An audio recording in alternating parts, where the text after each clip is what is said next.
Ladies and gentlemen, dear friends, you are true family. Thank you very, very, very much for turning up today. It means a lot to me personally. I don't take this for granted. I know time is of essence to you, especially. You have no time to waste. You came here to make money, and time is money. So when you spare these hours to spend them with me, I do not take it for granted.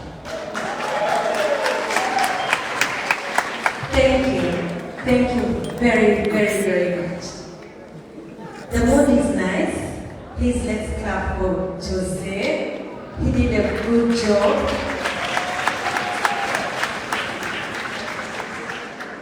I am very, very pleased to be in this house, in this hall, and to share a platform with very strong women who share very important points. I do not know if all of us were attentive, but this that you shared here, dear ladies, is valuable.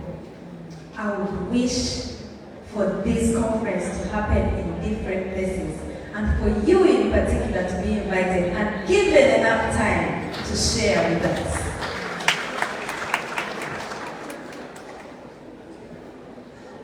I have been asked to talk about my experience with working with teen mothers.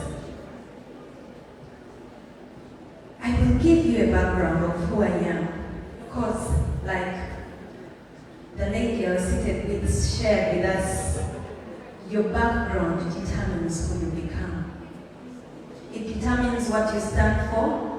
It determines how you speak. It determines which way you take in life. I am from a village. And if you want to know a bit of the very nice and most memorable things I saw growing up, they're in that book. That small book, it has only 82 pages, but it describes only the nice things I saw growing up. So it is more of a lot of comedy in it, and it gives you an insight on the nice things I saw growing up. So whoever managed to buy a copy, I am very sure you're going to enjoy it. If you didn't get a copy, I'm very sorry, they are sold out already. But Jose is going to have copies by the end of next week. I would recommend that book for your children, actually. Then they will understand where you grew up from. I grew up in a village called Chepene. I grew up from the western part of Uganda. I grew up in a community where we spoke 3 languages. We spoke Runyankwe, we spoke Ruchiga, and we spoke Kinyarwanda. It's a community of true Ugandans, born and bred in Uganda. We had 3 different cultures. The Wanyankole mainly raised cattle. The Wachiga were farmers. They tilled the land. They loved sorghum. Irish, they are strong people, very passionate, and they speak the truth bluntly, just as it is.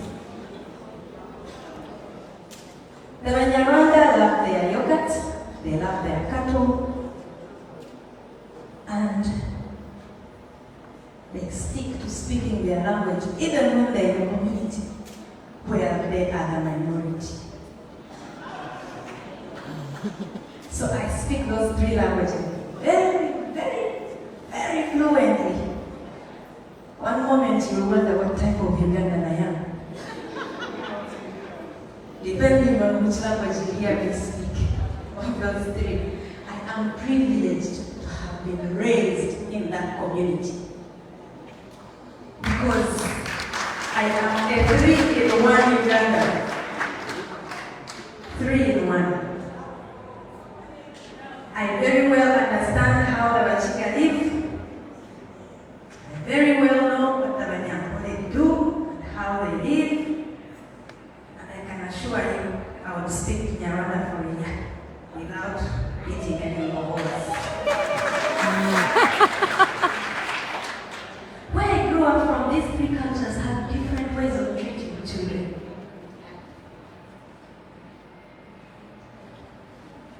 But they had similarities. The boys were priority. Because they were the heirs. The boys are the ones who inherit land. The boys are the ones who own cattle in their father's crown. The boys are the ones who go to school. Okay? The girls are the ones who cook. The girls collect firewood. The girls fetch water. The girls raise the children. And the girls make sure everybody is happy. In our community, the girls were not of so much value. But their value was seen when it was time to do chores at home. But there was never any future plan for them because they believed that the girl will go and live somewhere else when she's married. So she never had a place in their home.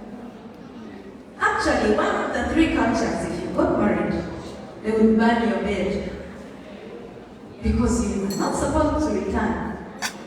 You have no room in your father's house.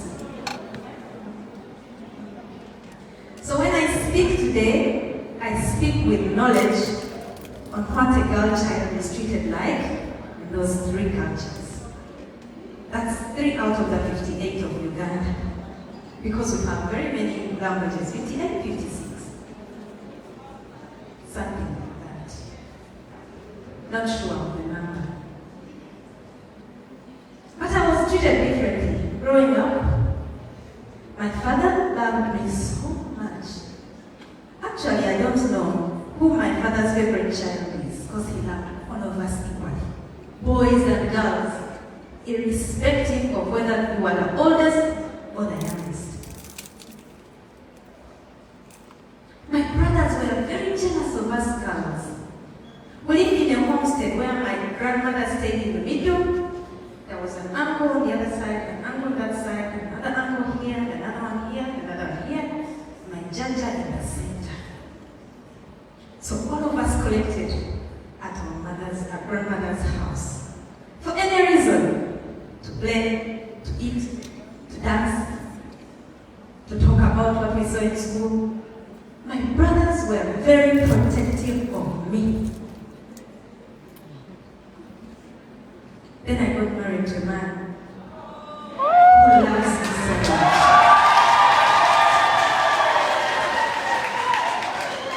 So when I speak about the experience I got growing up, I am speaking from the side of a privileged child in a community of unprivileged girls.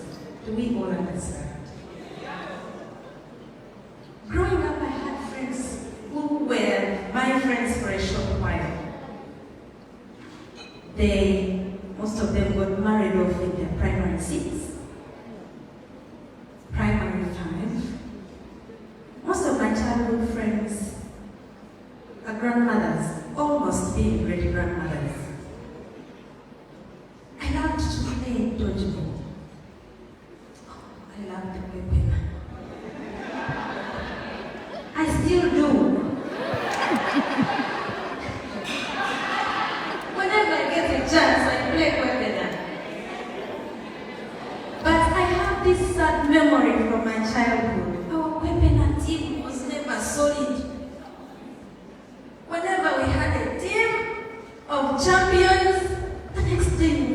members less than if they were stuck. Because one of them was married off last night. So my mother took me away from the village and took me to St. Helen's Primary School. One of the guest speakers knows where the place was, where I was. There, I saw a new world. From being a person who thought that the sun rises on one hill and sets in another hill, not thinking that there was a world out there. Oh my God, I found a huge difference out there.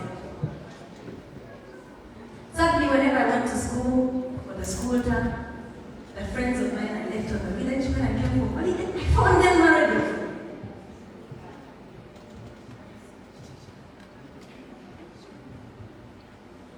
I was a happy child.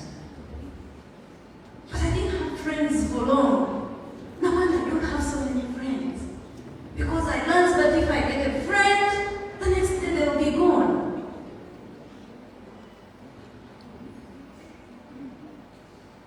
The friends I have are the ones I met when I went to that school.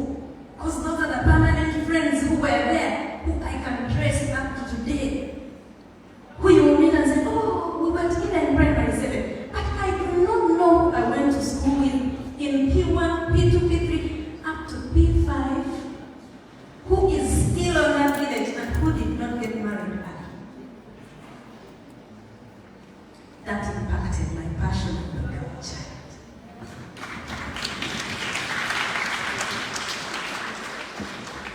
Sorry, my background is longer than... Are they almost telling me it's time?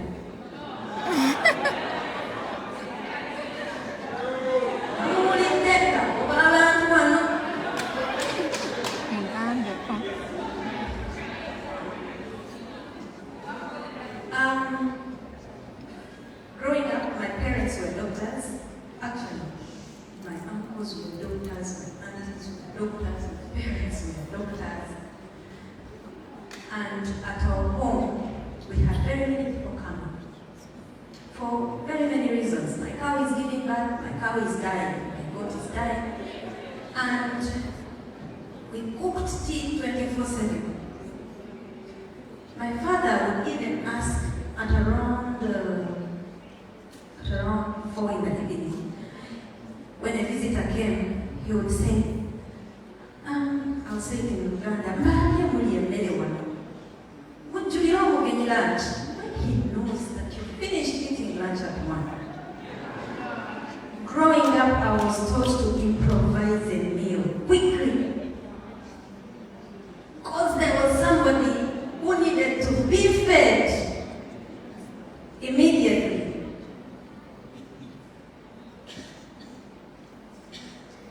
What you see when you're growing up shapes you what you will become.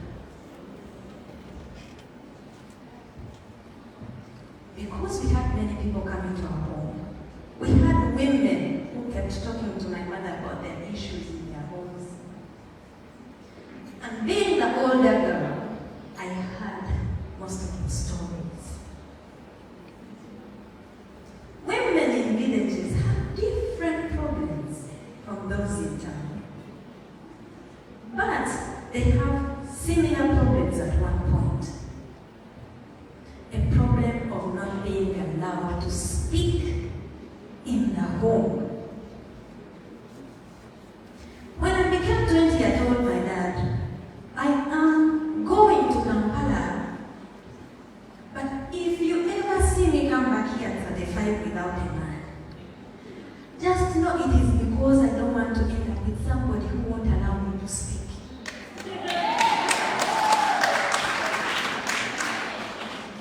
Some cultures I would never marry because I knew they don't allow women to speak. When I said it, my mother was hearing. She said, Mwana,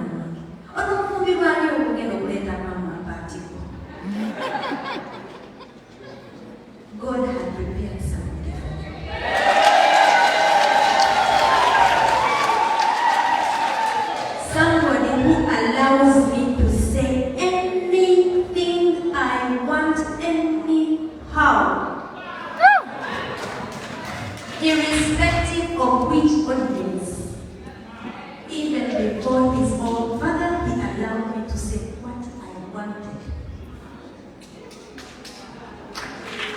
Now, that is the thing that impacted me to choose a partner of a certain type.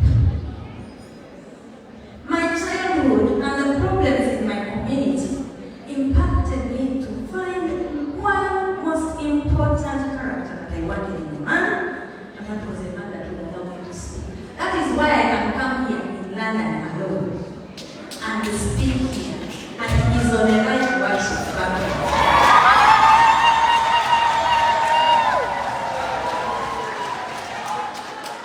So when I married this man, I finally got a voice, and my childhood dreams became true. And my most important dream was to speak for the girl child deep down in the village who will never to be the voice of that girl who got married long time ago against her will, and is in a home where she cannot even say the word.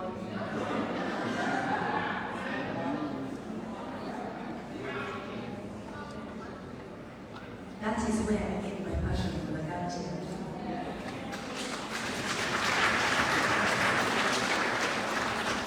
So I studied social work and social administration in Makere because I really wanted to work with people. Then recently, I am grateful for London. That's where I studied my international human rights law masters. Just graduated in the masters.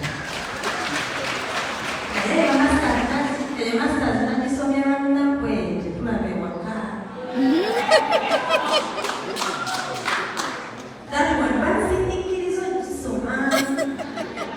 Because I want us to be able to understand what human rights is when we finally get to where we are.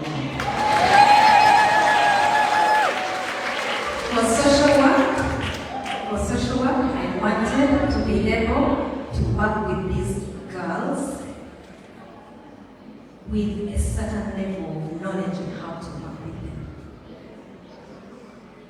So we started Caring Hearts Uganda. Caring Hearts Uganda works with mainly teenage mothers. And this brings us to my topic today. What has been my experience working with the girl child, especially the teenage mothers back home? I started Caring Hearts Uganda with friends. Some of them sought asylum during our time. We got issues and they had to run out of the country. Some are still home. They are all very, very hardworking. You see me, but they are the invisible ones. Whichever work you see being done by Caring Hearts Uganda back home, it is my fellow directors, and I give them so much respect because they have stood the challenges and they still share the dream with me.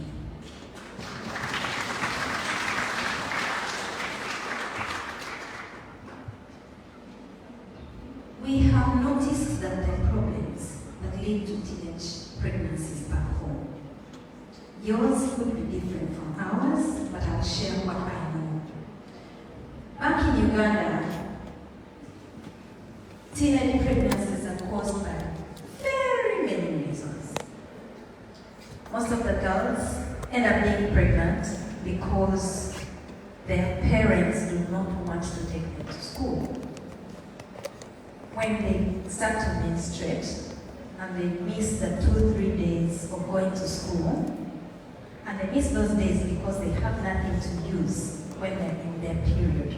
So they can't go to school while they're using clothes. They stay home because it's comfortable to stay home during that time.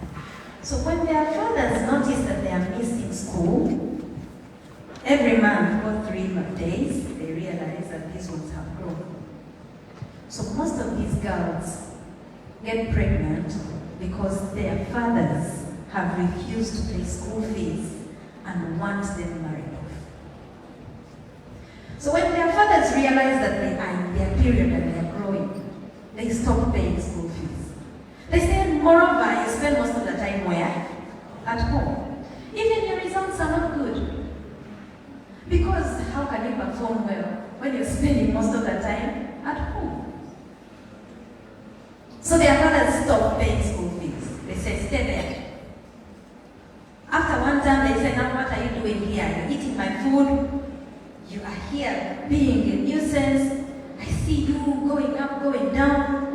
have a space, you're even old. Why don't you get married? But as they contemplate to get them married, these girls have men looking at them on the village.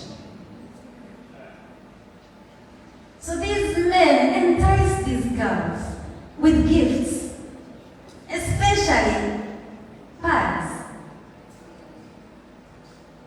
So he says, do you like us? Because that's what men ask. So in the village they say, what do you like most? And that girl, the quickest thing they'll say is,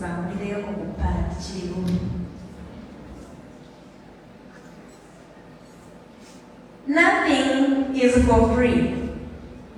There's always payback time. So these girls have to pay back. And they end up pregnant. Bazalira kumuzijja nga ne be bazaddemu tebabaagala nga ne batata baabwe babagobaganya, and they are young. So they become outcasts in the community. The community doesn't want to see them. The parents don't want to see them. The ones who made them pregnant don't want to see them. They don't want them to go back to school because you're a second-hand daughter.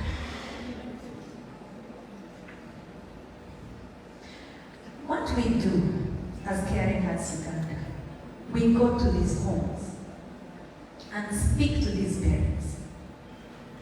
If they are complicated parents, we go to their LCs or the Navacharas, and we say, well, you know, there is a girl in that home who needs our help. So we go in those homes with the leaders of the community. We work with church leaders as well. Otukira faza n'omugamba naye faza.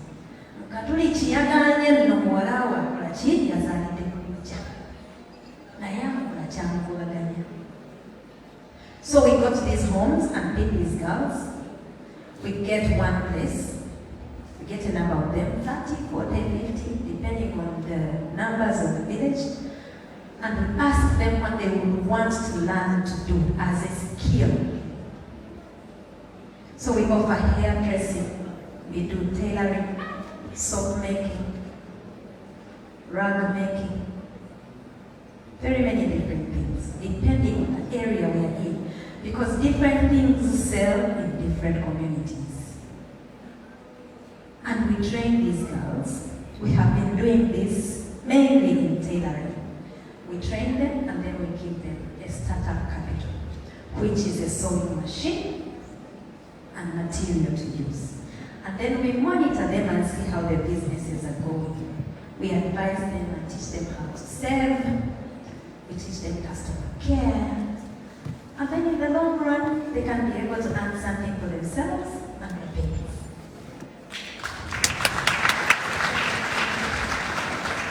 Then we go back to schools, village schools, because this is where the problem starts. We teach them about menstrual hygiene.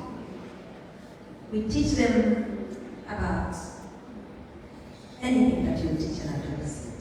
I don't want to break it down for all of us, but we know what you teach an adolescent. We make groups, clubs, and then they talk to each other once a week. We make sure that we have matrons involved in those clubs. And then we keep checking on them to see what they're talking about. These schools, we teach them how to sew their own reusable sanitary pad. You stitch it with your own hands, and you use it, and you wash it. Because that's the best that we can get. It is better than nothing. And that is something that one can make when we are gone. That is a skill they can teach to their little sister and their friend. That is sustainable. It is better than giving them a disposable pad. Until then, they can have something to wear when they are going to school. So they are able to stay in school. There is a speaker here who gave us benefits of an educated woman. So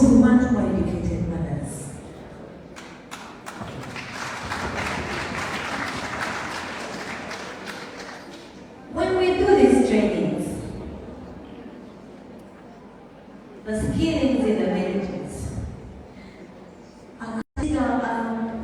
The first one. He's from Kyagulanyi. I was just driving by and I saw her in a stone quarry trying to hit stones to make a heap for sale. So I went by to have a chat with her. She was a teen mother. And she told me that you know these lorries, but the blue small one.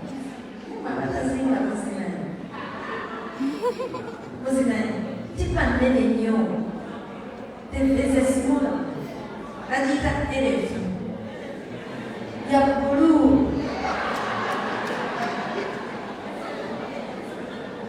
Hey, to not to know, man.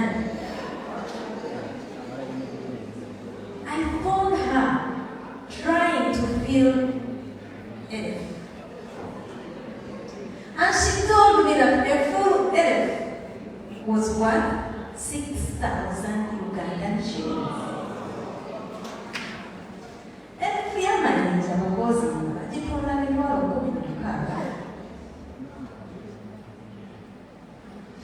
So I talked to her and then we enrolled her. That is where our skilling training for teen mothers began. She was our pioneer. The next slide is her on her stall. I just bumped into her, I just went. I did not tell her I was coming. And I found her at work on her stall. All that is her stall. Look how pretty she looks. She's now fat. But the baby is still young. That is just a few months later. That means there is no big difference in the time from when I had met her and then. Can I have another slide, please? This one is another teen mom from the same village. Her story is next, the next picture. I met her and I gave her a sewing machine because she told me she had a skill in tailoring but she didn't have money to buy a sewing machine. So I got her a sewing machine.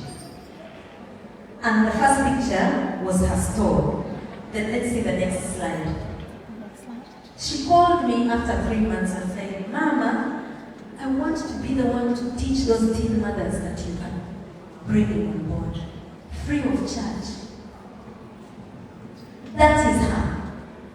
She has trained 77 teen mothers. Let's see the next slide. That is her in the workshop. That work on the mannequin and the one in the frames is the work of her students. That is not her work. That is the work of her students. Let's see the next slide, please. So, let's first go to the next one. The next one? Yes. You know, sometimes I go down there and come and buy mandazi. So I was down there to buy mandazi on that store, and I found that girl there pregnant. So I had a chat with the dad, and I asked him to give her to us. Go back to the other one. That is him enrolling her in the class. Next, please. And that is her getting the sewing machine. She was still pregnant. But that girl is teaching teen mothers in her community from her own sewing machine and from her own store. She has a timetable. She teaches one teen mother every week. And then at the end of 4 months, she has made up a class of securing teen mothers. Let's take the other slides, please. So recently we had a huge graduation. This girl was a house girl. She was a house girl at 15. So she ran away from her boss and she came to the office. She is the reason we went to Luwera. We went to Luwera because she told us that she was not the one. She said, I'm not here to seek for assistance for myself. physical assistance for me and the very many girls in my village. Please come to our village. Please go. Slide again. Let's go ahead. That was the graduation, but that day we graduated 60 mothers. As I said. Wow. Why am I giving you these slides? It's because I want you to know that when you plant a seed, that seed bears more fruit. So what we are doing is benefiting more than we can even imagine. We cannot go far, but the people we teach and the lives we touch go farther than we can believe. So whoever is here and is touching your life, just know that what you are doing does not end with that one person. It goes far beyond than your mind can imagine. Let's slide, please. Yeah, that's the graduation. Again, let's have more slides. That's the thing I'm breastfeeding on the graduation. Yeah, let's go, please. More? Do you have more pictures? No. Okay, I sent in pictures of us having our hand sewing reusable sanitary pad classes in village schools. In our classes, we invite boys and girls in equal number. We do not want a world of empowered women who are going to find the men who are disempowered. We don't want women to shout more than men. We are empowering them to be able to live together and respect each other equally. We want the men to understand the problems of women so they can respect them more. If a man stitches a sanitary pad, a boy, a young boy, stitches a sanitary pad and takes it to his little sister or gives it to his mother, then he knows that he has to respect a woman whatever happens to her every month of the year. In those classes we teach them that it is okay for a girl to stand up from the bench where she was seated and there is a blood stain on the dress. It is fine. It is part of life. I have missed those images, Jose. I sent you those images, but we focus on having the boys and the girls in the same class because we want the boys to be equally empowered and to understand what happens in the lives of the girl child. Caring Hands Uganda is still working in schools now that the schools are open and that we have been closed for 2 years. Young girls have been exposed to so much that you all can't even believe. They have been in very rangeful families. The parents have been fighting. Some were used by the people they live with because we know with the lockdown, you are close with someone. And if they are not good to you, you suffer silently because you cannot even say what is happening to you. We are going back to schools to offer counseling, to offer testing, and to continue with teaching how to make a reusable sanitary pad. These girls who graduated in tailoring, we have told them that it is okay for them to tailor a reusable sanitary pad and offer it to those who lack it in their communities. So they know how to make a reusable sanitary pad on their sewing machine. I will conclude by thanking you. Those of you who are assisting your communities back home, whatever you do, just know it goes very far. The people back home, know you people who are in London to be their saviors. If you can, pick a soul, one soul, make a difference in their lives, and you will be surprised how many other people they will help out of the beach. I bring greetings from home. I bring greetings from State House. And I bring greetings to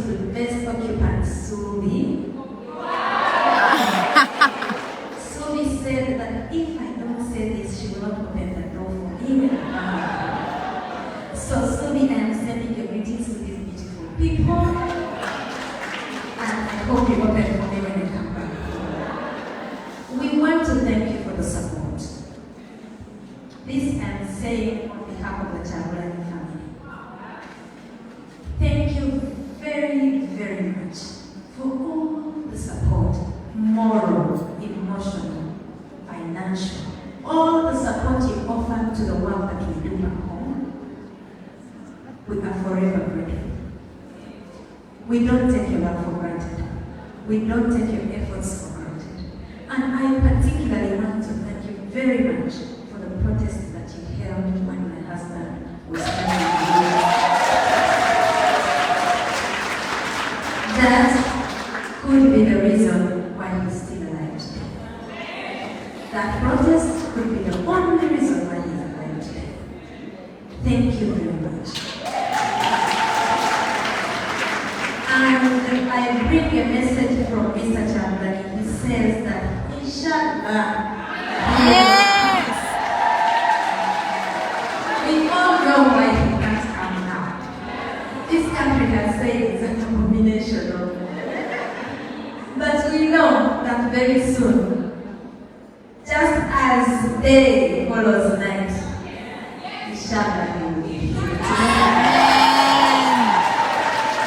I bring so much love from NUP.